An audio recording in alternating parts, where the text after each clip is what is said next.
Culture in the world. ಈ ಜಗತ್ತಿನಲ್ಲಿ ಶ್ರೇಷ್ಠವಾಗಿರ್ತಕ್ಕಂಥ ಸಂಸ್ಕೃತಿ ಯಾವುದು ಅಂತ ಕೇಳಿದ್ರೆ ಭಾರತೀಯ ಸಂಸ್ಕೃತಿ. ನೀರಿಗೆ ನೀರು ಅನ್ನಂಗಿಲ್ಲ ನಾವು. ನಿಮ್ಮ ಹೊಲದಾಗ ಬೋರ್ ಹೊಡಿತೀರಿ, ನೀರು ಬೀಳ್ತಾವ, ಏನ್ ಮಾಡ್ತೀರಿ ನೀವು? ಏನ್ ಮಾಡ್ತೀರಿ? ಏನು ಉತ್ತರನ ಕೊಡೋಲ್ರಿ ನೀವು? ಹಿಂಗ್ಯಾಕೆ ಕುಂತೀರಿ? ಊರು ತುಂಬ ಡಂಗ ಹೊಡಿತೀರಿ, ನೀರು ಬಿದ್ದಾವ ನೀರು ಬಿದ್ದಾವ ನೀರು ಬಿದ್ದಾವ ಅಂತ. ಏನು ಮಾಡ್ತೀರಿ? ನೀರು ಬೀಳ್ತಾವ, ಖುಷಿ ಆಗ್ತತೆ. ಖುಷಿ ಆದ ಬಳಿಕ ಏನು ಮಾಡ್ತೀರಿ? ಪೂಜೆ ಮಾಡ್ತಾರೆ. ಪೂಜೆ ಮಾಡ್ತಿರಲ್ಲ? ಹಾಂ, ಉತ್ತರವನ್ನು ಕೊಡ್ರಿ. ಪೂಜೆ ಮಾಡ್ತೀರಿ ಇಲ್ಲ? 5 ಮಂದಿ ಮುತ್ತೈದೆಯರನ್ನಿಟ್ಟು, ಅಲ್ಲೊಂದು ಸೀರೆ ಇಟ್ಟು, ಅದಕ್ಕೊಂದು 5 ಕಲ್ಲಿಟ್ಟು, ಅದಕ್ಕೆ ಅರಿಶಿನ ಕುಂಕುಮ ಕೊಟ್ಟು, ಮತ್ತು ಊರಾಗ ಬಿದ್ದವ್ರನ್ನ ಬೀಗ್ರನ್ನ ಬಿಜ್ಜಿರನ್ನ ಕರೆಸಿ ಅವ್ರಿಗೆ ಸೀರೆ ಕೊಟ್ಟು, ನಿಮ್ಗೆ ದೋತ್ರ ಕೊಟ್ಟು, ಟೆಪಿಗಿಟ್ಟು ಅವೆಲ್ಲ ಹಾಕಿ ಮಾಡ್ತೀರಿ ಇಲ್ಲ? ನಿಮ್ಮ ಸಂಸ್ಕೃತಿ ನಾ ಹೇಳಕತ್ತೀನಿ, ನಾ ಬೇರೆದು ಹೇಳಕತ್ತಿಲ್ಲ. ಅದಕ್ಕೆ ಏನಂತೀರಿ ನೀವು? ಬೋರ್ ಶಾಂತಿ ಅಂತೀರಿ. ಹೌದಲ್ರಿ ಗೌಡ್ರ? ಮಾಡ್ರಿ ನೀವು ಹೊಲ್ದಾಗ ಬೋರ್ ಶಾಂತಿ? ಹಾಂ, ನೋಡ್ರಿ ಬೋರ್ ಶಾಂತಿ ನೋಡ್ರಿ. ನೀರು ಬಿದ್ರೆ ಇಷ್ಟಕೊಂಡ ಶಾಂತಿ ಮಾಡ್ತೀರಿ. ಅವ್ರು ಹಂಗಲ್ಲ, ಏನು ಶಾಂತಿ ಇಲ್ಲ, ಡಿಸ್ಕೋ ಶಾಂತಿನೂ ಇಲ್ಲ, ಯಾವ ಶಾಂತಿನೂ ಇಲ್ಲ. ಅಲ್ಲಿ ಬಡ ಬಡ ಬೋರ್ ಹಾಕೋದು, ಮೋಟ್ರ್ ಇಳಿಸೋದು, ದನ್ ಅಂತ ನೀರು ಹಾರಿಸೋದು, ಕುಡಿದು ಬಿಡೋದು. ನಮ್ಮದು ಹಂಗಲ್ಲ. ನೀರು ಬಿದ್ದು ಗುಟ್ಲೆ ಆಕಿ ಗಂಗಾಮಾತೆ ಹೊಲ್ದಾಳ ಅಂತ ಹೇಳಿ ಆಕಿಗೆ ಬೋರಿಗೆ ನಮಸ್ಕಾರ ಮಾಡಿ, ಆಕಿಗೆ ದಂಡಿ ಹಾಕಿ, 5 ಮಂದಿ ಮುತ್ತೈದರಿಗೆ ದಂಡಿ ಹಾಕಿ, ಅವ್ರಿಗೆ ಉಡಿ ತುಂಬಿ, ಎಂಥ ಸಂಸ್ಕಾರ ರೀ! ಈ ಸಂಸ್ಕಾರ ಯಾವುದರ ದೇಶದಾಗಿದೆ ಏನು? ಎಲ್ಲರ ಹುಡುಕುವಂತ ಈ ಸಂಸ್ಕೃತಿ ಹೋಗೋದು ಕೇಳಿದ್ರೆ ನಾವು ಭಾರತಕ್ಕೆ ಬರಬೇಕು, ಭಾರತಕ್ಕೆ ಬರಬೇಕು. ಇದು ಭಾರತೀಯ ಸಂಸ್ಕೃತಿ ಅಂತ ಹೇಳ್ತಾರೆ. ನಿಮ್ಮ ಮನ್ಯಾಗ ಇಲ್ಲಿ ಸಣ್ಣ ಮಕ್ಕಳು ಕುಂತಾರಲ್ಲ, ಹೆಣ್ಣು ಹುಡುಗರ, ಇವ್ರಿಗೆ ಅವ್ರ ಅಪ್ಪದೇರ್ ಕಾಲು ಬೀಳ್ತಾರ, ಗೊತ್ತೈತಿ? ಏನಂತೀರ ಅವ್ರಿಗೆ? ಅವ್ರು ಹೇಳೋಲ್ರು, ಫೀ ಬಿಟ್ರ ನನ್ನ ಜೊತೆಗೆ. ಏನಂತೀರಿ ಅವ್ರಿಗೆ? ಏನಂತೀರಿ ನೀವು? ಅವ್ರ ಕಾಲು ಬೀಳ್ತಿರಿಲ್ಲ, ಅವ್ರ ಅಪ್ಪ ಇಟ್ಟ ಇರ್ತೈತೆ ನಮಗೂ ಕಾಲು ಜೋಡಿಸ್ಯವ. ದೀಪಾವಳಿ ಕಾಲು ಬೀಳ್ಸ್ಕೊಂಡ್ರಿ ಇಲ್ಲ ಮೊನ್ನೆ? ಏನಂತಾರೆ ನಿಮ್ಗೆ? ಬಾಲ ಮುತ್ತೈದರಂತಾರಿಲ್ಲ? ಹೌದಲ್ಲ? ನೋಡ್ರಿ, ತಾನು ಹಡಿದಂಥ ಮಗುವಿಗೆ ತನ್ನ ಮಗುವಕ್ಕಿ ತಾನೇ ಹಡ್ದಾನಕ್ಕಿನ್ನ ಆಕಿನೇನಂತೇಳಿ ಕಾಣಕತ್ತಾನ? ತಾಯಿ ಅಂತ ಕಾಣಕತ್ತಾನ. ಎಷ್ಟು ಶ್ರೇಷ್ಠವಾದ ಸಂಸ್ಕೃತಿ! ವಿದೇಶದಾಗ ಅಂತಾರಂತ, ನನ್ನ ಹೆಂಡತಿ ಉಳಿದ ಹೆಣ್ಣು ಮಕ್ಕಳು ನನ್ನ ಹೆಂಡ್ತಿನ ಅಂತಾರಂತ. ಇದು ವಿದೇಶಿ ಸಂಸ್ಕೃತಿ ನಾನು ಹೇಳೋದು. ಈ ವರ್ಷ ಒಬ್ಬಕ್ಕಿನ ಲಗ್ನ ಆಗಿರ್ತಾನೆ, ಮುಂದಿನ ವರ್ಷ ಮತ್ತೆ ಚರ್ಚಿನಾಗ ಹೊಸ ಉಂಗ್ರ ಹಾಕಿ ಮತ್ತೊಬ್ಬಕ್ಕಿನ ಲಗ್ನ ಆಗಿರ್ತಾನೆ. ನಮ್ದು ಹಂಗಲ್ಲ. ಸಂಸ್ಕೃತಿ ಎಷ್ಟು ಶ್ರೇಷ್ಠವಾದ ಸಂಸ್ಕೃತಿ ಅಂತ ಕೇಳಿದ್ರೆ, ಅಲ್ಲಿ ಫಾರಿನ್ಗೆ ಹೋಗಿದ್ರಂತ ನಮ್ಮ ಇಂಡಿಯಾದವರು. ಹೋದಾಗ ಒಬ್ಬಕ್ಕಿ ಇಂಥ ಗೋರಿ ಕಟ್ಟಿಸಿದ್ರಂತೆ. ಗೋರಿಗೆ ಗಾಳಿ ಹಾಕಾಕತ್ತಿದ್ಲಂತ ಹೆಣ್ಮಗಳು. ಗೋರಿಗೆ, ಸತ್ತ ಹೆಣದ ಗೋರಿಗೆ ಗಾಳಿ ಹಾಕಾಕತ್ತಿದ್ಲಂತ. ಇವ್ರು ನೋಡಿದ್ರು, ನಮ್ಮ ಇಂಡಿಯಾದಾಗ ಇದ್ದ ಗಂಡಗ ಕೂಳು ಹಾಕಂಗಿಲ್ಲ. ಸಿದ್ದರಾಮಯ್ಯ ಫ್ರೀ ಬಸ್ ಮಾಡಿದ ಬಳಿಕ ನಾನು ಟೂರಿಗೆ ನೀನು ಬಾರಿಗೆ ಅನ್ನಂಗಾಗೈತಿ ಪರಿಸ್ಥಿತಿ. ಎದಕ್ಕೆ ರೀ ಗವಾಹಿಗಳ? ಏನಾಗ್ಯದ? ಗಂಡ ಬಾರಿಗೆ, ಹೆಂಡತಿ ಟೂರಿಗೆ. ಹಿಂಗೆ ತೆಗೆದ ಪರಸ್, ಹಿಂಗೆ ತೆಗೆದು ಹಿಂಗೆ ತೋರಿಸ್ಬಿಡುದು ಕಂಡಕ್ಟರ್. ಕುತ್ಕೊಂಡು ಯಾವಾಗ ಗೊತ್ತಾಯ್ತು ನನಗೆ ಅಂತ. ಹೌದಲ್ಲ? ಅಡ್ಡಾಡಕ್ ಫ್ರೀ ಬಸ್, ಬಟನ್ ಹೊಡೋದ್ಲೆ ಫ್ರೀ ಕರೆಂಟ್, ಕಾರ್ಡ್ ತೋರಿಸುತ್ತಲೇ, ಹೆಬ್ಬಟ್ಟು ಒತ್ತುತ್ತಲೇ ಫ್ರೀ ಅಕ್ಕಿ, ಏನೇನು ಫ್ರೀ ಬರ್ತದೆ. ಇನ್ನು ಅನ್ನ ಮಾಡೋದು ಗ್ಯಾಸ್ ಕಳ್ಸೋರ್ದಾರ ಇನ್ನು ಮೇಲೆ. ಅವರು ಮುಂದಿನ ಎಲೆಕ್ಷನ್ಗೆ ಓಟ್ ಹಾಕಿದ್ರಿ ಅಂದ್ರೆ ನಿಮ್ಗೆ ಅನ್ನ ಮಾಡಿ ಕೊಟ್ರು ಅವ್ರು ಸಾರು ಅನ್ನ ಎಲ್ಲ ತಂದು ಮನೆಯಾಗ. ಯಾಕಿದ್ರೆ ಹೇಳಕತ್ತೀನಿ ಅಂತ ಕೇಳಿದ್ರೆ, ಸಂಸ್ಕೃತಿ ಅದಕ್ಕೆ ಹೇಳ್ತಾರೆ. ಏನು ಅಂತ ಕೇಳಿದ್ರೆ, ಎಷ್ಟು ಶ್ರೇಷ್ಠವಾಗಿರ್ತಕ್ಕಂಥ ಸಂಸ್ಕೃತಿ ನಮ್ಮದು, ಮೆಚ್ಚಿಕೊಳ್ಳುವಂತಹ ಸಂಸ್ಕೃತಿ. ನಮ್ಮ ಸಂಸ್ಕೃತಿ ಬಹಳ ಅದ್ಭುತವಾದಂತ ಸಂಸ್ಕೃತಿ, ಹೆಣ್ಣನ್ನ ಗೌರವಿಸುವಂತಹ ಸಂಸ್ಕೃತಿ. ಯತ್ರ ನಾರ್ಯಸ್ತು ಪೂಜ್ಯಂತೆ ರಮಂತೆ ತತ್ರ ದೈವತಾಃ. ಎಲ್ಲಿ ನಾರಿ ಪೂಜೆಗೊಳ್ಳಲ್ಪಡ್ತಾಳಲ್ಲ, ಅಲ್ಲಿ ದೇವಾನು ದೇವತೆಗಳಾವು ಅನ್ನುವಂತ ಸಂಸ್ಕೃತಿ ಎಲ್ಲಾದರೂ ಇದ್ರೆ ಅದು ಭಾರತದಲ್ಲಿ ಮಾತ್ರ ಅಂತ ಹೇಳ್ತಾರೆ. ಅದಕ್ಕೆ ಹರಿಯುವ ನೀರಿಗೆ ಏನಂದ್ರು ಅಂತ ಕೇಳಿದ್ರೆ ಜಲಮಾತೆ ಅಂದ್ರು. ಬೀಸುವ ಗಾಳಿಗೊಂದು ಹೆಸರಿಟ್ರು, ಗಾಳಿ ದೈವ. ಮಳಿ ಬರ್ತದ, ಮಳಿ ಅನ್ನಂಗಿಲ್ಲ, ಅವ್ರು ರೇನಿಟ್ ಅಂದ್ಬಿಡ್ತಾರ. ಮಳಿ ಬಂತು ಅಂದ್ಬಿಡ್ತಾರ. ನಾವ್ ಹಂಗಲ್ಲ, ವರುಣ ದೈವ ಅಂತೀವಿ. ಹೌದಲ್ಲ? ವರುಣ ದೈವ, ಗಾಳಿ ದೈವ. ಎಷ್ಟು ನಮ್ಮ ಸಂಸ್ಕೃತಿ ಅಂತ ಕೇಳಿದ್ರೆ, ನಮ್ಮ ಹಿರಿಯರು ಹುಟ್ಟು ಹಾಕಿ ಕೊಟ್ಟಿರ್ತಕ್ಕಂಥ ಸಂಸ್ಕೃತಿ ಇದೆಯಲ್ಲ, ಬಹಳ ಶ್ರೇಷ್ಠವಾಗಿರ್ತಕ್ಕಂಥ ಸಂಸ್ಕೃತಿ. ಅದು ಯಾವ್ದಾದ್ರೂ ಇದ್ರೆ ಸಂಸ್ಕೃತಿ ಭಾರತೀಯ ಸಂಸ್ಕೃತಿ, ಭಾರತೀಯ ಸಂಸ್ಕೃತಿ ಅಂತ ಹೇಳಿ ನಮ್ಮವರು ಹೇಳ್ತಾ ಇದ್ದಾರೆ. ಯಾಕೆ ಇದನ್ನೆಲ್ಲವನ್ನ ಹೇಳೋದು ಅಂತ ಕೇಳಿದ್ರೆ, ಇವತ್ತು ನಮ್ಮ ಮಕ್ಕಳೆಲ್ಲ ಅವನು ಮರ್ಯಾಕತ್ತಾರ. ತಾಯಂದ್ರೆ ನೀವೆಲ್ಲ ಸಂಸ್ಕೃತಿ ಕೊಡ್ಬೇಕು. ಮೊದಲು ನೀವು ಟೀಚರ್ ಆಗ್ಬೇಕು ಮನ್ಯಾಗ, ಹೌದಲ್ಲ? ಏನಾಗಬೇಕು ಹೇಳ್ತೀನಿ, ನಾಳೆ ಸಂಸ್ಕಾರ ಬರ್ತೈತಿ. ದಾನಮ್ಮನ ಸಂಸ್ಕಾರ ಬಂದಾಗ ನಿಮ್ಗೆಲ್ಲ ಹೇಳೋದು ಭಾಳ ಇದೆ. ಭಾರತ ಅಂತ ಕೇಳಿದರೆ ಜ್ಞಾನದ ಹಸಿವನ್ನ ಉಳ್ಳವರು ಯಾರೋ ಅವರು ಭಾರತೀಯರು, ಅವರು ಭಾರತೀಯರು. ಹಂಗ ಕನ್ನಡಿಗರು ಯಾರು ಅಂತ ಕೇಳಿದ್ರೆ ನಮ್ಮ ಕನ್ನಡಿಗರು ಅಂತಾರೆ. ನಮ್ಮ ಹೆಸರೇನು? ನಾವೆಲ್ಲ ಅದೇವಲ್ಲ. ಈ ಬದುಕುವಂತ ಈ ನಾಡಿದೆಯಲ್ಲ, ಈ ಮಣ್ಣಿದೆಯಲ್ಲ, ಈ ನೆಲ ಇದೆಯಲ್ಲ, ಈ ಜಲ ಇದೆಯಲ್ಲ, ಇದಕ್ಕೆ ಏನಂತ ಹೇಳಿ ಕರೀತಾರೆ ಅಂತ ಕೇಳಿದ್ರೆ ಕರ್ನಾಟಕ, ಕನ್ನಡ.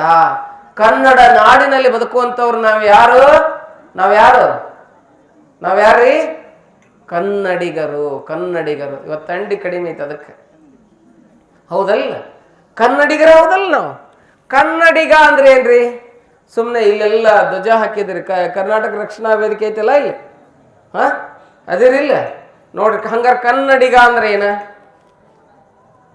ಏನ ಹಿಂದೆ ಅನ್ಕೊಂತ ಬಂದಾರಿ, ನಾವು ಅನ್ಕೊಂತ ಹೊಂಟು ಬಿಟ್ಟಿವ್ರಿ. ಹಿಂಗಂತೇನ? ಕನ್ನಡಿಗ ಅಂದ್ರೆ ಏನು? ಕಣ್ ಪ್ಲಸ್ ಅಡಿಯಲ್ಲಿ ಪ್ಲಸ್ ಇದ್ದವನು ಯಾರೋ ಅವನೇ ಕನ್ನಡಿಗ. ಕಣ್ಣು ಕಾಲಾಗಿದ್ದವಂತ. ಕಣ್ಣು ಕಾಲಾಗಿದ್ದವ ಯಾರು ಅಂತ ಕೇಳಿದ್ರೆ ಅವ ಕನ್ನಡಿಗ ಅಂತ ಹೇಳ್ತಾರೆ. ನಾಯಿ ಸುಧಾ ಪುರಾಣ ಕೇಳಕ್ ಬರಕತ್ತಾವ ನೋಡ್ರಿ. ಎಷ್ಟು ಅದ್ಭುತ ಅಂತ. ಬೋಳೆಗಾವದಾಗ ನಾಯಿ ಸುಧಾ ಪುರಾಣ ಕೇಳಕ್ ಬಂದಿಲ್ಲದ. ಇರ್ಲಿ ಹಂಗ ಎಲ್ಲ ಬರ್ಬೇಕ. ಹೌದಲ್ಲ? ಏನ್ ಹೇಳಕತ್ತಿದ್ದೆ? ಕನ್ನಡಿಗ. ಮೊನ್ನೆ ಗುಂದಿಗ್ಯಾಗ ಪುರಾಣ ಹೇಳಕ್ ಹೋಗಿದ್ದೆ. ಏನು ಹೇಳಕತ್ತಿದ್ದೆ ಅಂತ ಕರೆಂಟ್ ಹೋಗಿ ಬಂತ. ಏನು ಹೇಳಕತ್ತಿದ್ದೆ ಅಂತ ಹುಡುಗರು ಕೇಳಿದೆ. ಮುಂದೆ ಕೂತಿದ್ವಿ, ಇಲ್ಲಿ ಕುಂತ ನೋಡು ಸ್ವೆಟರ್ ಹಾಕೊಂಡ. ಆ ಹುಡುಗರು ಎದ್ದು ಅಂತ ಹೇಳಿದ್ರು, ಪುರಾಣ ಹೇಳಕತ್ತಿದ್ರು ಹೇಳ್ರಿ ಅಂತಂದ್ರು.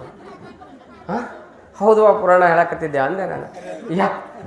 ಪುರಾಣ ಹೇಳಕತ್ತಿದ್ದು ಕರೆವ ಅವ್ರು ಹೇಳಕತ್ತಿದ್ದು. ಪುರಾಣದಾಗ ಏನು ಹೇಳಕತ್ತಿದ್ದೆ? ನಾ ಈಗ ಹುಷಾರದೆ. ಮೊನ್ನೆ ಹೋದ ವರ್ಷ ಇಂಡಿ ಒಳಗೆ 1 ತಿಂಗಳು ಪ್ರವಚನ ಮಾಡಿದ್ದೆ ನಾನು. ಪ್ರವಚನ ಮಾಡಿದಾಗ ನಡ್ಬರ್ಗ್ ಜೈಘೋಷ ಮಾಡಿಸ್ತಿರ್ತೀವಿ ನಾವು. ದಾನಮ್ಮ ದೇವಿ ಮತಾ ಕಿ ಜೈ, ಅಕ್ಕ ಮಹಾದೇವಿ ಮತಾ ಕಿ ಜೈ ಅಂದ್ರೆ ಕರೆಂಟ್ ಹೋಗಿತ್ತು. ಕರೆಂಟ್ ಹೋದ್ಬಿಟ್ಲೆ ನಾನು ದಾನಮ್ಮ ದೇವಿ ಮಹಾರಾಜ್ ಕಿ ಜೈ, ಸಿದ್ಧಾರೂಢ ಸ್ವಾಮಿ ಮಹಾರಾಜ್ ಕಿ ಜೈ, ಮಾರುತಿ ಮಹಾರಾಜ್ ಕಿ ಜೈ ಅಂದಾಗ ಅವ್ರು ಜನರೇಟರ್ ಚಲೋ ಮಾಡಿದ್ರಲ್ಲ, ಜನರೇಟರ್ ಮಹಾರಾಜ್ ಕಿ ಜೈ ಅಂತಂದ್ರು. ನೋಡ್ರಿ ಜೈ ಬರ್ತದೆ ಹೇಳಕ್ ಬರ. ನಮ್ಗೆ ಅವಾಗ ಅನಿಸ್ತಾರೆ ಅನ್ಲಾರ್ದವ್ರ ಮಹಾರಾಜ್ ಕಿ ಜೈ, ಬರ್ಲಾರ್ದವ್ರ ಮಹಾರಾಜ್ ಕಿ, ನಾಳೆ ಬರೋವ್ರ ಮಹಾರಾಜ್ ಕಿ ಜೈ. ಅದೊಂದು ಅನಿಸ್ಬೇಕಾಗೈತಿ, ಹೌದಲ್ಲ? ಎಲ್ಲ ಅನಿಸ್ಬೇಕು. ನೋಡಿ, ಅದಕ್ಕೆ ನಮ್ಮವ್ರಂದ್ರು ಹರಿಯುವ ನೀರಿನಲ್ಲಿ ದೇವರನ್ನ ಕಂಡ್ರು, ಅರಳುವ ಪುಷ್ಪದಲ್ಲಿ ದೇವರನ್ನ ಕಂಡ್ರು, ನಗುವ ಮುಖದಲ್ಲಿ ದೇವರನ್ನ ಕಂಡ್ರು, ಅಳುವ ಕಣ್ಣೀರಿನಲ್ಲಿ ದೇವರನ್ನ ಕಂಡ್ರು, ಕಲ್ಲು ಒಡೆಯುವ ಒಡ್ಡನ ಬೆವರ ಹಣೆಯಲ್ಲಿ ದೇವರನ್ನ ಕಂಡ್ರು, ಅವನ ಸೊತ್ತಿಗೆಯಲ್ಲಿ ದೇವರನ್ನ ಕಂಡ್ರು. ಎಲ್ಲಿ ನೋಡಿದಲ್ಲಿ ಎಳ್ಳು ಮನೆಯ ಮಳ್ಳು ಕೊನೆಯ ಪಳ್ಳು ಮೆಡದ ಒಳಗು ಹೊರದು ಎಲ್ಲ ಕಾಗಿನಲ್ಲಿ ಗೌರಿ ವಲ್ಲಭ ಇದ್ದಾನೆ. ಎಲ್ಲಾ ಕಡೆ ತುಂಬಿಕೊಂಡ ಗಾಡ್ ಅವರಿಗೆ ಓಮ್ನಿಪೊಟೆಂಟ್, ಓಮ್ನಿ ಪ್ರೆಸೆಂಟ್ ಅಂತ ಹೇಳ್ತಾರೆ. ದೇವರು ಎಲ್ಲ ಕಡೆ ತುಂಬಿದಂತ. ಅವನಿಗೆ ಏನು ಕೇಳಿಸ್ತದ ಕೇಳ, ಒಂದು ಸಣ್ಣ ಇರಿವೆ ಇರ್ತದಲ್ಲ, ಕಣ್ಣಿಗೆ ಕಾಣದ ಇರಿವೆಯ ಹೆಜ್ಜೆಯ ಸಪ್ಪಳನ್ನ ಕೇಳುವಂತ ಶಕ್ತಿ ಯಾರಿಗಿದೆ ಅಂತ ಕೇಳಿದ್ರೆ ಭಗವಂತನಿಗಿದೆ. ಆ ಭಗವಂತ ಎಲ್ಲ ಶಕ್ತಿಯನ್ನ ಕೇಳುವಂತಹದ್ದಿದೆ ಎನ್ನುವಂತ ಮಾತನ್ನ ಹೇಳ್ತಾ ಇದ್ದಾರೆ. ಆ ಎಲ್ಲದರಲ್ಲಿ ಭಗವಂತನನ್ನ ಕಾಣುವ ಸಂಸ್ಕೃತಿ ಯಾವುದು ಅಂತ ಕೇಳಿದ್ರೆ ನಮ್ಮ ಭಾರತೀಯ ಸಂಸ್ಕೃತಿ, ಕನ್ನಡದ ಸಂಸ್ಕೃತಿ. ಅದಕ್ಕೆ ಕಣ್ಣು ಪ್ಲಸ್ ಅಡಿಯಲ್ಲಿ ಪ್ಲಸ್ ಇದ್ದವರು ಯಾರೋ ಕನ್ನಡಿಗ. ಅಂದ್ರೆ ಅಡಿ ಅಂತ ಕೇಳಿದ್ರೆ ಪಾದ, ಪಾದದಲ್ಲಿ ಕಣ್ಣಿದೆ ಅಂತ ಹೇಳ್ತಾನೆ. ಪಾದ ಅಂದ್ರೆ ಪಾದದಲ್ಲಿ ಕಣ್ಣಿದೆ ಅಂತ ಹೇಳ್ತಾನೆ. ನಮ್ ಕಣ್ಣು ಇಲ್ಲದಾವು, ಪಾದದಾಗ ಎಲ್ಲಿದಾವು? ಪಾದದಾಗ ಕಣ್ಣಿಲ್ಲ, ಕಣ್ಣೆಲ್ಲಿದಾವು? ಇಲ್ಲದಾವು, ಪಾದದಲ್ಲಿದಾವು ಅಂತ ಹೇಳ್ತಾನೆ. ಮಕ್ಕಳೇ ಇಲ್ಲಿ ಕೇಳ್ರಿ, ಮುಂದೆ ಕುಂತಿರ್ಲಿಲ್ಲ, ಇಲ್ಲಿ ಕೇಳ್ರಿ, ನಿಮ್ಮ ಬಗ್ಗೆ ಹೇಳಕತ್ತೀನಿ. ಕೈ ಕಟ್ರಿ ಸೀದಾ ಕೂತ್ಕೊರ, ಕೇಳ್ರಿ. ನಿಮ್ದು ಹೇಳಕತ್ತೀನಿ. ನಾಳೆ ನೀವು ಹೇಳ್ಬೇಕು ನೋಡಿ, ಎಲ್ಲ ಕೇಳ್ತೀನಿ ನಾನು. ಏನು ಹೇಳ್ತೀರಿ ಇಲ್ಲ ನನ್ನ ಕಡೆ ನೋಡ್ರಿ, ಹಂಗಾರೆ ಒಟ್ಟ ಮಾತಾಡಬಾರ್ದು. ಕಣ್ಣು ಅಡಿಯಲ್ಲಿ ಇದ್ದವನು ಯಾರೋ ಕಾಲಲ್ಲಿ ಅದಾವಂತ ನೋಡ್ರಿ. ಕಾಲ ಕಣ್ಣಿದ್ದವ ಕನ್ನಡಿಗ ಅಂತ. ಸರಿನಾ ಈ ಶಬ್ದ? ಅವ ಹೇಳೋ ಬಳಕೆ ಪದವನ್ನು ಬಳಸಾಕತ್ತಲ್ಲ, ಅದರ ಅರ್ಥ ಹಿಂಗಾಗ್ತದೆ. ಕಾಲಲ್ಲಿ ಕಣ್ಣು ಇದ್ದವನು ಯಾರೋ ಅವನು ಕನ್ನಡಿಗ. ಯಾಕೆ ಬಂತಿದು ತಾಯಂದ್ರೆ? ನಿಮ್ದ ಕತಿ ಇದೆ ಇದ್ರೊಳಗೆ. ಕಾಲಲ್ಲಿ ಕಣ್ಣಿದ್ದವ ಯಾವ? ಅವ ಕನ್ನಡಿಗ. ಏನು ಹಿಂಗಂದ್ರೆ ಕಾಲ ಕಣ್ಣಿರ್ತಾವ, ಇಲ್ಲದವ ಕಣ್ಣು, ಹೌದನಲ್ಲ? ಅದಕ್ಕೆ ಯಾಕೆ ಹಂಗಂದ್ರು? ಒಂದು ಕಥೆ ಇದೆ ಇದ್ರ ಹಿಂದೆ ಒಂದು ಕಥೆ ಇದೆ. ಕಪ್ಪಾದ ಮಣ್ಣಿನ ಭೂಮಿ ಇರ್ತಕ್ಕಂಥದ್ದು ಯಾವುದು? ಅದು ಕನ್ನಡ ನಾಡು ಅಂತ ಹೇಳ್ತಾರೆ. ಕನ್ನಾಡು ಅಂತ ಕೂಡ ಹೇಳ್ತಾರೆ. ಇದಕ್ಕೆ ಏನಂತ ಕೇಳಿದ್ರೆ, ಹಿಂದೆ ರಾಮಾಯಣ ಕಾಲದಲ್ಲಿ ಇಲ್ಲಿ ಏನಾಗಿತ್ತು ಅಂತ ಕೇಳಿದ್ರೆ, ರಾಮ ವನವಾಸ ಹೋಗುದು ಬಂತು. ವನವಾಸಕ್ಕೆ ಹೋದ ರಾಮ. ಅವನ ಮಲತಾಯಿಯ ಬೇಡಿಕೆಯಂತೆ ಅವ ಅಯೋಧ್ಯೆಯ ಶಿವಾಸನದ ರಾಜ ಆಗ್ಬೇಕಾಗಿತ್ತು. ಅವಳ ಹೊಟ್ಟೆ ಕಿಚ್ಚಿನಿಂದಾಗಿ ಏನಾಯ್ತು ಅಂತ ಕೇಳಿದ್ರೆ, ಅವ ವನವಾಸಕ್ಕೆ ಹೋಗೋ ಪ್ರಸಂಗ ಬಂತು.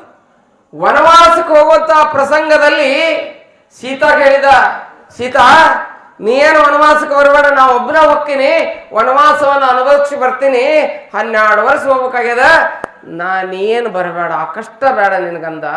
ಅವಾಗ ಸೀತಾ ಹೇಳಿಲ್ಲಂತೆ. ಮಹಾಪತಿವ್ರತೆ ಆಗಿರ್ತಕ್ಕಂಥ ಸೀತಾಮಾತೆ ಹೇಳ್ತಾಳೆ, ಎಲ್ಲಿ ರಾಮನೋ ಅಲ್ಲಿ ಅಯೋಧ್ಯೆ. ನನಗೆ ಅಯೋಧ್ಯೆ ಯಾವುದು ಅಂತ ಕೇಳಿದ್ರೆ, ನನ್ನ ಗಂಡ ಎಲ್ಲಿದಾನಲ್ಲ, ನನಗೆ ಅಲ್ಲಿಯೇ ಮೋಕ್ಷ, ಅಲ್ಲಿಯೇ ಅಯೋಧ್ಯೆ. ನಿನ್ನ ಕಷ್ಟವೇ ನನ್ನ ಕಷ್ಟ, ನಿನ್ನ ಸುಖವೇ ನನ್ನ ಸುಖ. ಅದಕ್ಕೆ ನಾನು ನಿನ್ನೊಂದಿಗೆ ಎದಕ್ಕೆ ಬರ್ತೀನಿ? ವನವಾಸಕ್ಕೆ ಬರ್ತೀನಿ ಅಂದು ಸೀತಾಮಾತೆ. ನಿನ್ನೊಂದಿಗೆ ನಾವು ವನವಾಸಕ್ಕೆ ಬರ್ತೀನಿ. ನಾನು ಇಲ್ಲಿ ನಿನ್ನನ್ನು ದುಃಖದಲ್ಲಿ ಹಾಕಿ ನಾನು ಸುಖದಲ್ಲಿ ಇರುವುದೇ ಅದು ಒಬ್ಬ ಪತಿವ್ರತ ಹೆಣ್ಣುಮಗಳ ಲಕ್ಷಣವೇ. ಅದಕ್ಕೆ ನಾನು ಒಳ್ಳೆ ರಾಮನೇ, ನಾನು ನಿನ್ನೊಂದಿಗೆ ವನವಾಸಕ್ಕೆ ಬರ್ತೀನಿ ಅಂದ. ಇಬ್ರು ಕೂಡಿ ಹೋದ್ರು. ಅತ್ತಿ ಮತ್ತು ಅಣ್ಣ ಹೊಂಟಾನಂದ್ರೆ ಅವ್ರ ತಮ್ಮ ಲಕ್ಷ್ಮಣ ಇದ್ನಲ್ಲ, ಅವ್ಯಾಕೆ ಸುಮ್ಕಿರ್ತಾನೆ? ನಮ್ಮ ಅತ್ತಿಗೆ ಬಂದಂಥ ಕಷ್ಟ, ನಮ್ಮ ಅಣ್ಣಗೆ ಬಂದಂಥ ಕಷ್ಟ ನನಗ ಇರಲಿ ಅಂತ ಹೇಳಿ ಅವನು ಅವ್ರೊಂದಿಗೆ ವನವಾಸಕ್ಕೆ ಹೋದ. ವನವಾಸಕ್ಕೆ ಹೋದ್ರು. ದಂಡಕಾರಣ್ಯ ವನವಾಸದಲ್ಲಿದ್ದಾರೆ. ವನವಾಸದಲ್ಲಿದ್ದಾಗ ಅಲ್ಲಿ ಏನಾಗ್ತದೆ ಅಂತ ಕೇಳಿದ್ರೆ, ಪರ್ಣ ಕುಟೀರವನ್ನ ಕಟ್ಟಿಕೊಂಡು ಗಡ್ಡೆ ಗೆಣಸುಗಳನ್ನ ತಿನ್ನುತ್ತಾ ಇದ್ದಾರೆ. ನಾರು ಬಟ್ಟೆಯನ್ನ ಮೈ ಮೇಲೆ ಹಾಕಿಕೊಂಡು ಅಲ್ಲಿ ವನವಾಸದ ಜೀವನವನ್ನ ಕಳೆಯುವಂತಹ ಸಂದರ್ಭದಲ್ಲಿ ಒಂದು ದಿನ ಏನಾಗ್ತದೆ ಅಂತ ಕೇಳಿದ್ರೆ, ಒಂದು ಬಂಗಾರದ ಜಿಂಕೆ ಬರ್ತದೆ. ಬಂಗಾರದ ಎಲ್ಲಾದ್ರೂ ಜಿಂಕೆ ಇರಕ್ಕೆ ಸಾಧ್ಯನೂ ಇಲ್ಲ, ಇರ್ಲಿಕ್ಕೆ ಸಾಧ್ಯ ಇಲ್ಲ. ಆದ್ರೂ ಅಲ್ಲಿ ಬಂಗಾರದ ಜಿಂಕೆ ಬರ್ತದೆ. ಬಂಗಾರದ ಜಿಂಕೆ ಬಂದಾಗ ಸೀತಾ ನೋಡ್ತಾಳ ಬಂಗಾರದ ಜಿಂಕೆ ನೋಡ್ತಾಳ. ರಾಮ ನನಗ್ ಬೇಕದು, ಐ ವಾಂಟ್ ಗೋಲ್ಡನ್ ಡೀರ್, ನಾನು ಆ ಬಂಗಾರದ ಜಿಂಕೆಯನ್ನು ಬಯಸುತ್ತೇನೆ, ರಾಮ ನನಗದನ್ನು ತಂದು ಕೊಡು ಅಂತ ಹೇಳ್ತಾಳ ಸೀತಾ. ಗಂಡನಿಗೆ ಹೇಳ್ತಾಳೆ, ಅದು ನನಗೆ ಬೇಕು, ಆ ಬಂಗಾರದ ಜಿಂಕೆ ಬೇಕು ರಾಮನೇ, ನಾನು ನೋಟ ತಂದು ಕೊಡು ಅಂತಾಳೆ. ರಾಮ ಹೇಳ್ತಾನೆ ಸೀತೆಗೆ, ಸೀತಾ ಇದು ದಟ್ಟವಾದಂತ ಅರಣ್ಯ, ಇಲ್ಲೆಲ್ಲ ಕಾಡು ಮೃಗಗಳಿದ್ದಾವೆ, ರಾಕ್ಷಸರಿದ್ದಾರೆ, ಅದು ಆ ಬಂಗಾರದ ಜಿಂಕೆಯನ್ನ ನೀನು ಬಯಸಬೇಡ, ಅದನ್ನ ಬೇಡ ನಿನಗೆ ಅಂತ ಹೇಳ್ತಾನೆ ಗಂಡ. ಆದ್ರೂ ಕೇಳೋದಿಲ್ಲ, ಹಠ ಮಾಡ್ತಾಳೆ ಹೆಂಡತಿ. ನಿಮ್ಮ ಮನ್ಯಾಗ ನಿಮ್ಮ ಹೆಂಡ್ತಿರು ಹಠ ಮಾಡಿದ್ರೆ ನೀವೆಲ್ಲ ಬಂಗಾರ ತರ್ಬೇಕಂತ ತಂದ ಬಿಡ್ತೀರಿ. 1,20,000 ಇರ್ಬೇಕಂತ 30 ಇರ್ಬೇಕು. ಕೇಳಾಕತ್ತಿಲ್ಲ ಬಂಗಾರ ತರಬೇಕು, ಹೌದನಲ್ಲ? ಆಕಿ ಹೇಳಲ್ಲ. ಮತ್ತೆ ಸೆಂಟ್ರಲ್ ಗೌರ್ಮೆಂಟ್ ಹೇಳಿತ್ತು, ಪಾಸ್ ಆಗಿರ್ತೈತಿಲ್ಲ ರೆಸಲ್ಯೂಷನ್, ಪಾಸ್ ಆದಾಗ ಸ್ಟೇಟ್ ಗೌರ್ಮೆಂಟ್ ಸ್ಯಾಂಕ್ಷನ್ ಮಾಡಬೇಕು. ಹೋದ್ನ ಇಂಡಿ ಬಜಾರ್ ತಂದನ ಒಂದು ತೊಲೆ ಅಳೋದನ್ನು ಸುಮ್ಕಿರಿಸ್ಬೇಕಲ್ಲ. ಮತ್ತೆ ನಮಗೆ ಗೊತ್ತಿರಂಗಿಲ್ಲ ಗವಾಗ, ಇದೆಲ್ಲ ನಾವು ಸನ್ಯಾಸಿಗಳದ. ಅದಕ್ಕೆ ಹೇಳ್ತೀನಿ ನಾನು, ನಿಮಗೆ ಗೊತ್ತಿರ್ತೈತಿ ಇದೆಲ್ಲ. ಯಾಕ್ರಿ ಗೌಡ್ರ ಗೊತ್ತಿರ್ತೈತಿ ಅವ್ರಿಗೆಲ್ಲ. ಇಲ್ಲಂದ್ರೆ ಉಚ್ಚಾಟನೆ ಮಾಡ್ತಾರಂತ ನೋಡ್ರಿ, ಮನೆಯಾಗಿದ್ದು ಉಚ್ಚಾಟನೆ ಆಗ್ಬಿಡ್ತದಂತ. ಹಂಗಿರ್ತೈತಿ ನೋಡ್ರಿ, ಎಷ್ಟು ಮಜಾ ಇರ್ತೈತಿ. ಆಕೆ ಹೇಳಿದ್ಲು, ಬಂಗಾರದ ಜಿಂಕೆ ಬೇಕು, I want A golden Deere, ನಾನು ಆ ಜಿಂಕೆಯನ್ನು ನಾನು ಬಯಸ್ತೀನಿ ಅಂತ ಹೇಳಿದಾಗ ರಾಮ ಹೋಗಲೇಬೇಕಾಯ್ತು. ಹೋಗೋ ಮುಂದೆ ಒಂದು ಮಾತನ್ನು ಹೇಳ್ತಾನೆ. ಆ ಬಂಗಾರದ ಜಿಂಕೆಯಾಗಿ ಯಾರು ಬಂದಿರ್ತಾರೆ ಅಂತ ಕೇಳಿದ್ರೆ ಮಾರೀಚ ಅನ್ನುವಂಥ ಒಬ್ಬ ರಾಕ್ಷಸ ಬಂಗಾರದ ಜಿಂಕೆಯಾಗಿ ಮೋಹದ ಬಲೆಗೆ ಒಳಗೆ ಹಾಕ್ಕೊಳ್ಳಿಕ್ಕಾಗಿ ಬಂಗಾರದ ಜಿಂಕೆಯಾಗಿ ಬಂದಿರ್ತಾನೆ. ಬಂಗಾರದ ಜಿಂಕೆಯಾಗಿದ್ದು ಓಡಿ ಹೋಗ್ಬಿಡ್ತದೆ. ಸೀತಾ ನೋಡ್ತಾಳೆ, ನನ್ನ ರಾಮ ಅಂದ್ರೆ ತ್ರಿಲೋಕದ ಅರಸು, ಇವ ಮನಸ್ಸು ಮಾಡಿದ್ರೆ ಬೇಕಾದನ್ನು ತಂದು ಕೊಡಬಲ್ಲ, ಕೈಲಾಸವನ್ನು ಧರೆಗೆ ಇಳಿಸಬಲ್ಲ ಅನ್ನುವಂಥ ಶಕ್ತಿ ರಾಮನಲ್ಲಿ ಇರ್ತತಿ ಅನ್ನೋ ಸೀತಾಗ್ ಗೊತ್ತಿರ್ತತಿ. ಹೋಗಾರ ಅಂತ ತಗೊಂಡು ಬಂದ ಹೋಗು ಮುಂದೆ ಲಕ್ಷ್ಮಣ, ನಿಮ್ಮ ಅತ್ತಿಗೆ ಗುಡಿಸಲದಲ್ಲಿ ಒಬ್ಬಕ್ಕೆ ಇರ್ತಾಳೆ. ನೀ ಏನು ಮಾಡು ಅಂತ ಕೇಳಿದ್ರೆ ನಿಮ್ಮ ಅತ್ತಿಗೆಯ ಆಸೆಯನ್ನು ಈಡೇರಿಸಲಿಕ್ಕೆ ನಾನು ಜಿಂಕೆಯನ್ನು ತರಕ್ಕೆ ಹೋಗ್ತೀನಿ. ನೀನು ಗುಡಿಸಲ ಮುಂದೆ ಅತ್ತಿಯನ್ನು ಕಾಯ್ಕೊಂತ ಇರು. ಇಲ್ಲಿ ಮಾಯಾಮೃಗಗಳಿದ್ದಾವೆ. ಇಲ್ಲಿ ಏನದಾವ ಅಂತ ಕೇಳಿದ್ರೆ ಕಾಡು ಮೃಗಗಳಿದಾವ, ರಾಕ್ಷಸರದಾರ.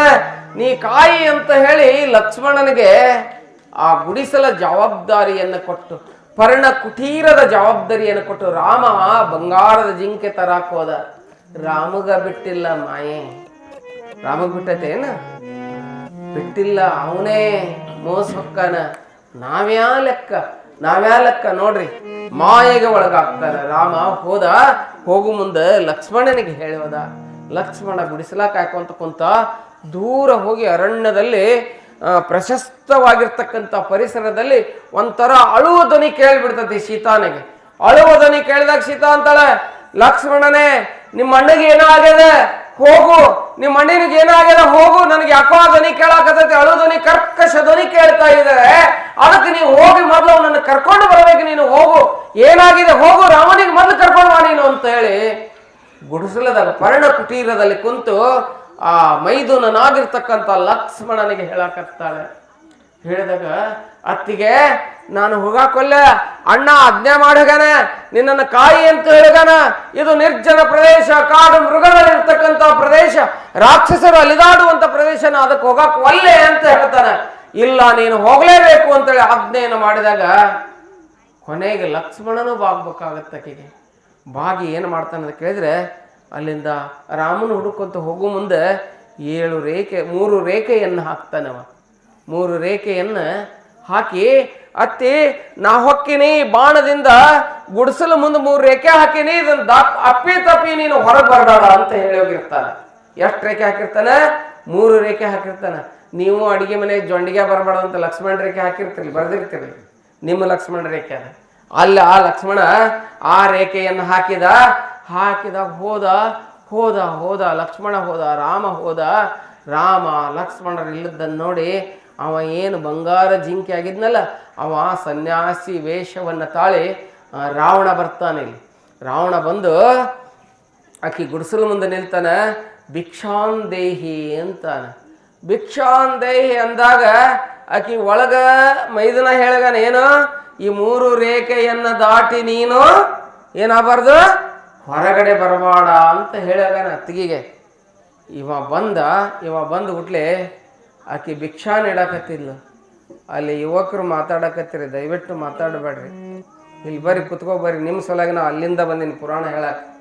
ಬರ್ರಿ, ದಯವಿಟ್ಟು ಈ ಕಡೆ ಬರ್ರಿ. ಆ 3 ರೇಖೆಯನ್ನು ಹಾಕಿದ್ರಲ್ಲ, ಆ ರೇಖೆಯನ್ನು ದಾಟಿ ಬರಬೇಡ ಅಂತ ಹೇಳಿದ್ನಲ್ಲ, ಇವ ಸನ್ಯಾಸಿ ವೇಷವನ್ನು ಧರಿಸಿಕೊಂಡು ಬಂದಿದ್ನಲ್ಲ. ಯಾರು ಬಂದಿದ್ರು? ನಾ ಮುಂದೆ ಬಿತ್ಕೋ ಅಂತ ಹೋಗ್ತೀನಿ, ನೀವು ಹಿಂದೆ ಹರ್ಕೋ ಅಂತ ಬರ್ರಿ. ಏನ್ರಿ, ನಾ ಅದಕ್ಕೆ ನಿಮ್ಮನ್ನು ಕೇಳ್ತಿರ್ತೀನಿ. ಏನಂತೇಳಿ ಏನು ಹೇಳಿದೆ ಕೇಳ್ತಿರ್ತೀನಿ. ಇದು ಒಂದು ಪಾಠಶಾಲೆ ಇದ್ದಂಗೆ. ಉಳಿದವ್ರು ಹೆಂಗೆ ಪುರಾಣ ಹೇಳ್ಯಾರ ಗೊತ್ತಿಲ್ಲ, ನನಗೆ ನಿಮ್ಮ ಉತ್ತರ ಬೇಕು. ಒಟ್ಟ ನಾ ಹೇಳಾಕತ್ತೀನಿ, ನಾನು ಮುಳುಗೋದಿದ್ರೆ ನಿಮ್ಮ ತೊಗೊಂಡ ಮುಳುಗ್ತೀನಿ. ಒಟ್ಟ ನಾವು ಒಬ್ಬನೇ ಮುಳುಗಂಗಿಲ್ಲ. ಹೌದು, ನಿಮ್ಮನ್ನು ಕೇಳ್ಕೊಂತ ಅಂದ್ರೆ ತಿಳಿತೈತಿ. ನಿಮ್ಮ ಪುರಾಣ ತಿಳಿದೈತಿ ಇಲ್ಲ, ನೀವು ಕೊಟ್ಟು ಕಾಣಿಕೆಗೆ ಬಂದೀವೇನು? ನಾವು ಸನ್ಯಾಸಿ ಅದೀನಿ, ಸಮಾಜ ಸುಧಾರಣೆ ಮಾಡಕ್ಕೆ ಬಂದೀನಿ. ನಾನು ಎಲ್ಲವನ್ನು ತ್ಯಾಗ ಮಾಡಿ ನಿಮ್ಮ ಸಲುವಾಗಿ ಸನ್ಯಾಸಿಯಾಗಿ ಬಂದೀನಿ ಅಂತ ಕೇಳಿದ್ರೆ ನಮ್ಮ ಭಕ್ತ ತಂದೆ ತಾಯಿಗಳನ್ನು ಚಲೋ ಆಗ್ಬೇಕು ಅನ್ನುವಂಥ ಭಾವನೆ ಇರ್ತೈತೆ ಹೊರತು ನಿಮ್ಮಿಂದ ನನಗೇನು ನಾನು ಇದನ್ನು ಮಾಡಂಗೆ. ನೀವು ಸುಧಾರಣೆ ಆಗ್ಬೇಕು. ಹಣಿ ಮೇಲೆ ವಿಭೂತಿ, ಕೊರಳಾಗ ರುದ್ರಾಕ್ಷಿ, ನಮ್ಮ ಆಚಾರ ವಿಚಾರ ನೋಡ್ರಿ. ಇವತ್ತು ಮುಸಲ್ಮಾನರು ಎಷ್ಟು ಅವ್ರ ಸಮಾಜವನ್ನು ಕಟ್ಟಾಕತ್ತಾರೆ, ನಾವು ಏನೂ ಮಾಡಾಕತ್ತಿಲ್ಲ. ಅದಕ್ಕೆ ನಾವು ತಿಳ್ಕೊಬೇಕಾಗ್ಯದ. ನಮ್ಮ ಸಮಾಜದ ಬಗ್ಗೆ ನಮಗೆ ಅಭಿಮಾನ ಇರಬೇಕು. ನಮ್ಮ ತಂದೆ ತಾಯಿ ಬಗ್ಗೆ, ನಮ್ಮ ಧರ್ಮದ ಬಗ್ಗೆ, ನಮ್ಮ ಸಂಸ್ಕೃತಿ ಬಗ್ಗೆ, ನಮ್ಮ ಮಕ್ಕಳ ಬಗ್ಗೆ, ಶಿಕ್ಷಣದ ಬಗ್ಗೆ ಪ್ರತಿಯೊಂದ್ರ ಬಗ್ಗೆ ನಾವು ಸನ್ಯಾಸಿಗಳಾದಂಥವ್ರು ಲಕ್ಷ್ಯ ಕೊಡಬೇಕಾಗ್ತದೆ. ಅದಕ್ಕೆ ಇದನ್ನೆಲ್ಲ ಹೇಳಕತ್ತೇನೆ ನಿಮಗೆ. ಅದಕ್ಕೆ ಇಲ್ಲಿ ಗೆರೆಯನ್ನು ಹೊಡೆದು ಹೋಗಿದ್ದ ಬಂದವ, ಬಂದು ಗುಟ್ಲೆ ಭಿಕ್ಷಾಂದೇಹಿ ಅಂದ. ಮಕ್ಕಳೇ ಮಾತಾಡ್ಬೇಡ್ರಿ, ಮಕ್ಕಳೇ ಮಾತಾಡ್ಬೇಡ್ರ. ಏನು ಹೇಳಕತ್ತಿದ್ದೆ ಏನು ಹೇಳಕತ್ತಿದ್ದೆ ಏನು ಹೇಳಕತ್ತ ತಡ್ರಿ, ಅವ್ರು ಹೇಳ್ತಾರೆ ತಡ್ರಿ. ಏನು ಮಾತಾಡಕತ್ತಿದ್ರಿ? ಮಾತಾಡ್ಬೇಡ್ರ. ಕೈ ಕಟ್ರಿ, ಸೀದಾ ಕೂತವ್ರಿ, ತಂಡ ಎತ್ತಂಗಿಲ್ಲ. ತಂಡ ಎತ್ತಂಗಿಲ್ಲ, ಸೀದಾ ಕೂತವ್ರಿ. ಹಿಂಗೆ ಒಣಕಿ ಒಬ್ಬವ ಆಗ್ಬೇಕು. ಹಿಂಗೆ ಮುದ್ಕ್ಯಾರ ಕುಂತ್ರೆ ತಂಡ ಎತ್ತೈತೆ. ಅರ್ಥ ಆಯ್ತಿಲ್ಲ? ಸೀದಾ ಕೂತ್ಕೋಬೇಕು. ಹೆಂಗಿರ್ಬೇಕು? ಏನು ಹೇಳಕತ್ತಿದ್ದೆ? ಪುರಾಣ ಹೇಳಕತ್ತಿದ್ರಿ. ಇಲ್ಲಿ ಹುಡ್ತಾರಂತ ಬೋಳೆಗಾವ್ದ ನನಗೆ. ನೋಡ್ರಿ, ಲಕ್ಷ್ಮಣ ರೇಖೆ ಹಾಕಿದ್ನಲ್ಲ, 3 ರೇಖೆ. ಇವ ಬಂದ, ರಾವಣ ಬಂದು ಭಿಕ್ಷಾಂದೇಹಿ ಭಿಕ್ಷಾಂದೇಹಿ ಭಿಕ್ಷಾಂದೇಹಿ ಅಂದು ಹುಡ್ಲಕ್ಕಿ ಮೈದನ ಹೇಳಿದ್ನಲ್ಲ, ಈ 3 ರೇಖೆ ದಾಟಿಯನ್ನ ಹತ್ತಿ ನೀನು ಹೊರಗೆ ಯಾರು ಬಂದರು ಬರಬೇಡ ಅಂತ ಹೇಳಿದ್ನಲ್ಲ. ಎಷ್ಟು ಶಕ್ತಿ ಇರ್ಬೇಕು ಲಕ್ಷ್ಮಣ ರೇಖೆಯಲ್ಲಿ. ಅವ ಏನು ಮಾಡಿದ ಅಂತ ಕೇಳಿದ್ರೆ, ಆ ರೇಖೆಯನ್ನು ದಾಟಿ ಹೋಗ್ಲಿಕ್ಕೆ ಅವನಿಗೆ ತಾಕತ್ತಿರಂಗಿಲ್ಲ. ಶಿವಭಕ್ತನಾದರೂ ರಾವಣ ಶ್ರೇಷ್ಠನಾಗಿರ್ತಕ್ಕಂಥವ. ಅವನ ಶಿವಭಕ್ತಿಯನ್ನು ನೋಡಿಬಿಟ್ರೆ ಅವನಷ್ಟು ಶಿವಭಕ್ತರು ಯಾರೂ ಇರಲಿಲ್ಲ. ಕೈಲಾಸವನ್ನ ಧರೆಗೆ ತಂದವ. ಆದ್ರೆ ಯಾವಾಗ ಸೀತಾದೇವಿಯನ್ನು ನೋಡಿದ್ನಲ್ಲ, ಅವನ ಶಿವಭಕ್ತಿತನ ಎಲ್ಲ ಹೋಗಿ ನೆಲದ ಮಣ್ಣು ಪಾಲಾಗಿತ್ತಂತೆ. ರಾಮ ನೋಡಿದ ಸೀತೆಯನ್ನ, ಅವನ್ ಲಗ್ನ ಆದ. ರಾವಣ ನೋಡಿದ ರಾಕ್ಷಸನಾದ. ನೋಡು ದೃಷ್ಟಿ ಇರ್ತದೆ. ಹಂಗ ಭಿಕ್ಷಾಂದೇಹಿ ಅಂದ. ಆಕಿ ಒಂದು ಒಳಗಡೆ ನಿಂತಿದ್ಲು. ಅಮ್ಮ, ಎಡೆಯನ್ನ ಭಿಕ್ಷವನ್ನ ದಾನವನ್ನ ಕೊಡಬೇಕಾದ್ರೆ ಹೊಚ್ಚಲೊಳಗೆ ನಿಂತು ನೀಡಬಾರ್ದು, ಹೊರಗೆ ಬಂದು ನೀಡ್ಬೇಕು ಅಂದ. ಎಲ್ಲಿ ಬರ್ಬೇಕಾಗಿತ್ತಕ್ಕೆ? ಆ 3 ರೇಖೆ ದಾಟಿ ಬರ್ಬೇಕಾಗಿತ್ತು. ಆಕಿ 1 ಗೆರೆ ದಾಟಿದ್ಲು. ಅಮ್ಮ, ಇನ್ನೂ 2 ಗೆರೆ ದಾಟಬೇಕು ನೀನು. 2 ಗೆರೆ ದಾಟಿ ಬಂದು ನೀಡು ಭಿಕ್ಷಾನ. ಇನ್ನೂ 1 ಗೆರೆ ಉಳಿದಿತ್ತು, 2 ಗೆರೆ ದಾಟಿದ್ಲು. 3 ಗೆರೆ ಹಾಕಿದ್ನಲ್ಲ, ಇಲ್ಲ 3 ಗೆರೆ ದಾಟಿ ಹೊಚ್ಚಲವನ್ನ ದಾಟಿ ನೀನು ಹೊರಗೆ ಬಂದು ನನಗೇನು ಮಾಡ್ಬೇಕು, ನೀನು ಭಿಕ್ಷೆಯನ್ನ ನೀಡಬೇಕು ಅಂತ ಹೇಳಿದಾಗ 3 ಗೆರೆ ದಾಟಿ ಬಂದು ನೋಡ್ರಿ. ದಾಟಿ ಬಂದು ಬಿಟ್ಲೆ ಸನ್ಯಾಸಿ ವೇಷವನ್ನ ಧರಿಸಿಕೊಂಡಿರ್ತಕ್ಕಂಥ ರಾವಣ ಏನು ಮಾಡಿದಕ್ಕಿನ್ನ ಏನು ಮಾಡಿದ ಹೊತ್ತೊಯ್ದ. ನಿಮ್ಮ ಭಾಷೆ ಒಳಗೆ ತಿಳಿಯಂಗೆ ಹೇಳ್ತಾರೆ, ಕಿಡ್ನ್ಯಾಪ್ ಮಾಡಿದ.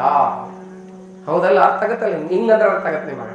ಹೊತ್ಕೊಂಡು ಹೋದ ಅಂದ್ರೆ ಅರ್ಥ, ಕಿಡ್ನ್ಯಾಪ್ ಮಾಡ್ಕೊಂಡು ಹೋದ. ಹೊತ್ಕೊಂಡ ಇದು ಇತ್ತಲ್ಲ, ಒಂದು ವಿಮಾನ ಇತ್ತಲ್ಲ, ಆ ವಿಮಾನದಾಗ ಹಾಕ್ಕೊಂಡು ಆಕಿನ ಒಯ್ಯೋ ಮುಂದೆ ಏನಾಗಿತ್ತು ಅಂತ ಕೇಳಿದ್ರೆ, ಆ ಸೀತೆ ಅದ್ಭುತ ಕೆಲಸವನ್ನು ಮಾಡಿದ್ಲು. ಮಹಾಪತಿವ್ರತ ಹೆಣ್ಮಗಳಕ್ಕಿ. ಭಾರತದ ಪರಂಪರೆಯೊಳಗೆ ಎಂತ ಮಂಡೋದರಿ. ಈ ಮಹಾಭಾರತದಲ್ಲಿ ಯಾವ ರಾಮಾಯಣದಲ್ಲಿ ಬಹಳ ಶ್ರೇಷ್ಠವಾಗಿರ್ತಕ್ಕಂಥ ಪಾತ್ರ ಅದು.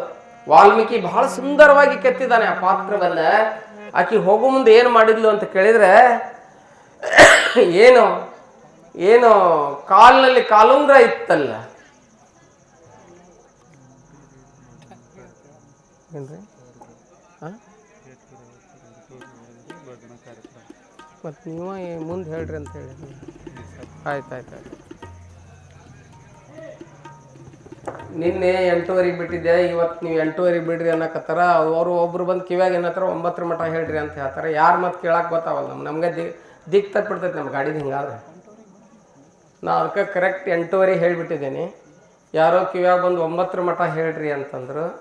ಅಲ್ಲಿ ಭಜನಿಗೆ ಲೇಟ್ ಆಗುತ್ತೆ ಅಂತಂದ್ರು. ಹಿಂಗೆ ದಾರಿ ತಪ್ಪಿಸ್ಬೇಡ್ರಿ. ಒಂದು ಟೈಮ್ ನಾಳೆ ಕರೆಕ್ಟ್ 7:30 ಇಂದ 8:30 ಪುರಾಣ ಬಿಡ್ತೇನೆ. ಈಗ 10 ನಿಮಿಷ ಜಾಸ್ತಿ ತೊಗೊಂಡಿನಿ. ಈಗ ಎಲ್ಲಿ ಬಂದಾಳ ಸೀತೆ, ಈ ಕತೆ ಅಷ್ಟು ನೆನ್ಪಿಟ್ಕೋರಿ. ಮತ್ತು ನಾಳೆ ಏನಾಗ್ತದೆ ಅನ್ನೋದು ನಾಳೆ ಹೇಳ್ತೀನಿ ಅನ್ನುವಂಥ ಮಾತನ್ನು ಈ ಸಂದರ್ಭದಲ್ಲಿ ಹಾರೈಸಿ, ಈಗ ನೀವೆಲ್ಲ ಪುರಾಣಕ್ಕೆ ಪ್ರವಚನಕ್ಕೆ ಮಹಾಮಂಗಲವನ್ನು ಹೇಳೋಣ. ತಾವೆಲ್ಲರೂ ಶಾಂತ ರೀತಿಯಿಂದ ಎಲ್ಲಿ